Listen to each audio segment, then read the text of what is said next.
companies generally use the IPIP-NEO personality test or the International Personality Item Pool test to evaluate the ability of a person to get along in a diversified cultural setting. This test is based on the 5-factor model. These factors account for 5 key personality traits. The test evaluates people on these 5 traits and 30 other subtraits. All human beings possess these 5 personality traits according to the test. However, the extent to which they possess these vary significantly. Those who are asked to take the test are provided with a list of questions or statements describing certain behaviors, attitudes, or situations that they're able to evaluate a person on all these 5 traits. For each question, they have to choose whether they strongly agree, a neutral, disagree, or strongly disagree with a statement or question. Each personality trait aims to describe the intensity or frequency of a person's feelings relative to the rest of the people. These personality traits are extroversion. Extroversion, people who score high on this personality trait are usually extroverts by nature. They're likely to be assertive, action-orientated, and enthusiastic. They are always energetic and excited and look for new challenges. They seek attention in the crowd and exude a positive vibe around them. Those who score low on this trait are usually introverted. Such people are likely to be quieter, discreet, and dislike being in crowds. Although their shyness can be sometimes mistaken as arrogance even, they are usually pleasant when you meet them. Agreeableness. This trait relates to the extent to which a person prefers social harmony. Most people who score high on this trait are usually friendly, helpful, and considerate by nature. When working in a team, agreeable people will willingly compromise their own interest. They view human nature quite optimistically as well and regard most people to be trustworthy, honest, and decent. On the other hand, those who score low on the agreeableness trait sometimes can be considered as being self-centered and will try to put their own interest above others, showing no concern towards others and never willing to help, or at least go out of their way to help. They're mostly seen as unfriendly, or can be perceived as being unfriendly, uncooperative, or even suspicious. Although the description purely shows that agreeable people are way better than disagreeable people in general, in certain contexts, this doesn't mean that people who are disagreeable are not useful to employers. Disagreeable people make good critiques, good in conflict, even science, for example. On the other hand, agreeable people would not be able to handle situations that require making objective or tough decisions.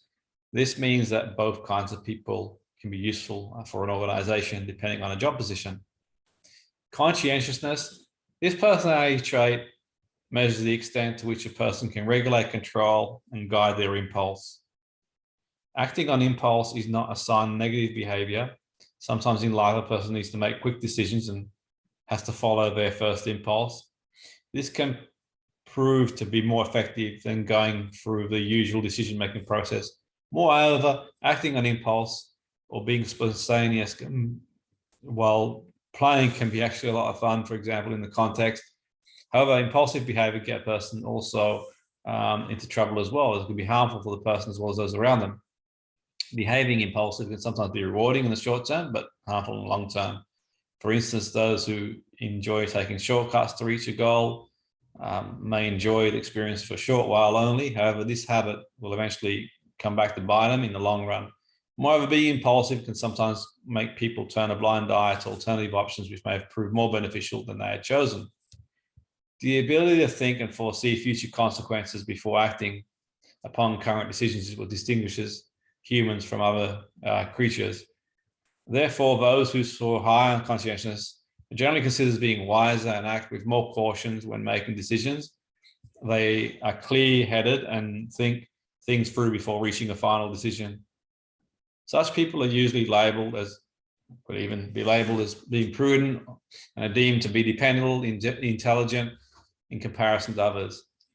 An extremity in this trait can also make a person a workaholic or perfectionist. So people might regard them as being boring or perfectionist.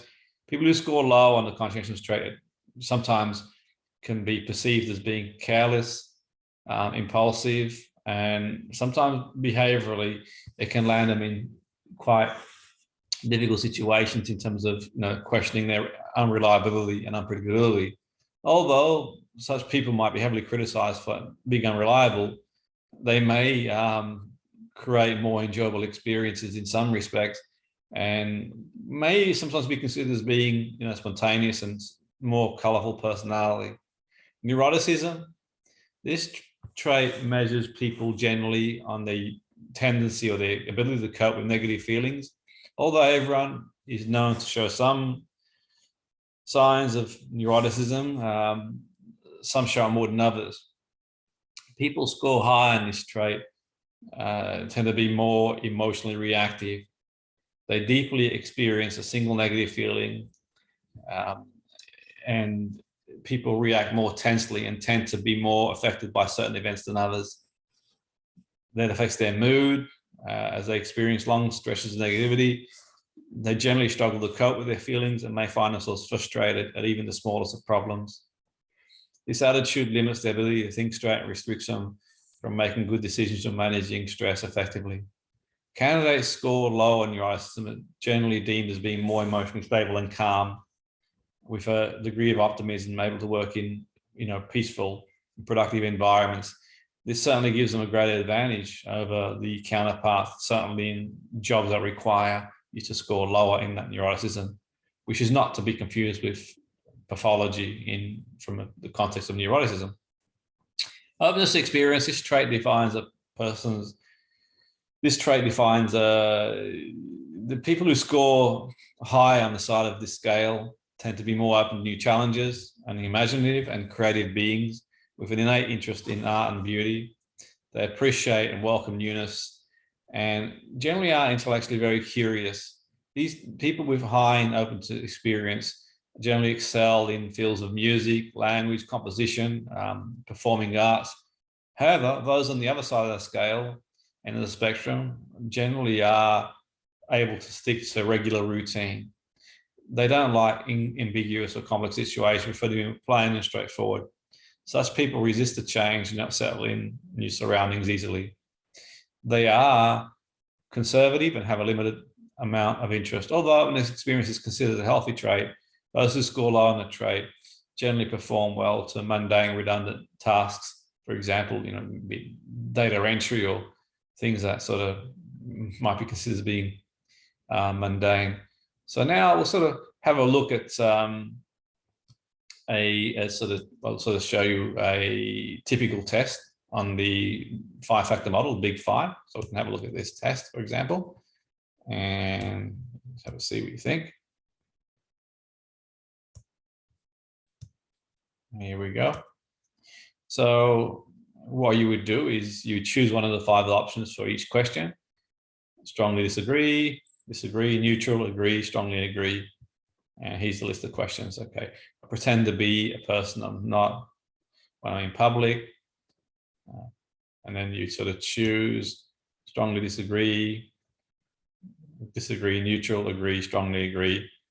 Okay, blend in the crowd, I do what others are doing. I tend to change my acts or opinions of other people around me. I'm not very talkative. I do not take too much stress. I do not feel comfortable in huge gatherings. I worry too much. I have a creative imagination. I'm usually sympathetic towards how others feel. I'm easily distracted. My head is brimming with ideas. I'm a conversation starter. My mood changes quickly. I get my chores done on time. I understand complex ideas quickly. I do not like being the center of attention. I usually follow a fixed schedule. I predict a person's behavior. If I know them well, I can easily talk to strangers. I feel blue most of the time. So the questions can help evaluate an individual on the 5 key personality traits as mentioned in the 5-factor model. And I suppose you can sort of then find out more about their personality, and generally how comfortable they are around people, stress, for example, routine.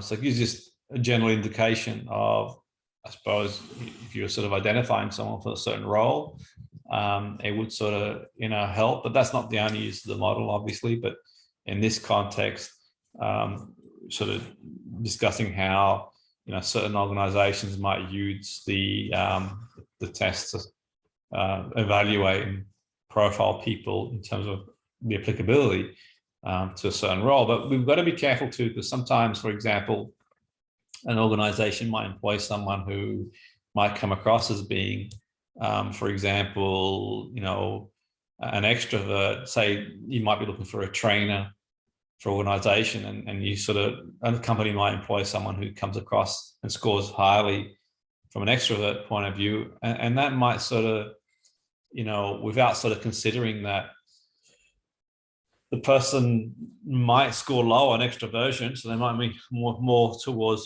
being introversion, but that doesn't mean they can't be a good trainer. It's just basically, it might be a case of that they just have a more quieter personality. They sort of like to be on their own to recharge their batteries, and they may not sort of come across as being a larger than life character in terms of their enthusiasm, but that doesn't mean to say they can't do the job really effectively if they obviously understand the content, amongst other things. So I think with all these things, I think you've got to take a number of things into sort of consideration.